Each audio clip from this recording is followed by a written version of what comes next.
بس لقيتها، احنا نفتح مغسله عربيات.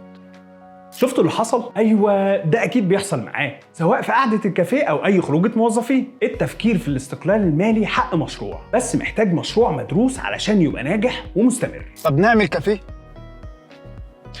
كل الافكار اللذيذه دي مش هتوديك في حته، لان كل اللي فتحوا مشاريع وبعد فتره قصيره قفلوها علشان خسروا وكانوا بيعملوا زيك برضه. ففي الفيديو ده انا جاي اقول لك ازاي هتخطط لمشروع تجاري ناجح. هتحتاج تحدد فكرتك التجاريه ايه، وايه المنتجات والخدمات اللي هتقدمها، وايه الميزه اللي عندك اللي هتخلي الناس تجي لك مخصوص. هتسال نفسك هو السوق فعلا محتاج مشروعي بجد؟ وهل مشروعي بيقدم خدمه جديده مش موجوده في الوقت الحالي، او مش متاحه في المكان اللي انا ناوي افتح فيه، او هيحل مشكله معينه للعملاء بتوعي؟ لازم يكون عندك عنصر الابتكار في الافكار، وتعرف مميزات مشروعك وازاي هتطورها في المستقبل. لازم تعرف نقط ضعف وقوه المنافسين ليك علشان ما يتفوقوش عليك. نيجي لتحليل السوق. لازم تعرف حجم السوق قد ايه، وتحدد خصائص كل العملاء بتوعك واعمارهم واماكن تواجدهم، وايه هي الطبقه الاقتصاديه والاجتماعيه اللي انت هتستهدفها، وتعمل تصور مستقبلي لشكل المشروع هيكون ايه. حاول تعرف متوسط الايرادات السنويه الممكنه لمشروع شبه مشروعك، وضروري تعرف اتجاهات السوق ايه وعلاقته بمشروعك، وما تروحش المنتجات او خدمات عفى عليها الزمن. لازم يكون مشروعك مرتبط بالتطورات التكنولوجيه والسلوكيات الجديده. نيجي بقى لتمويل مشروعك.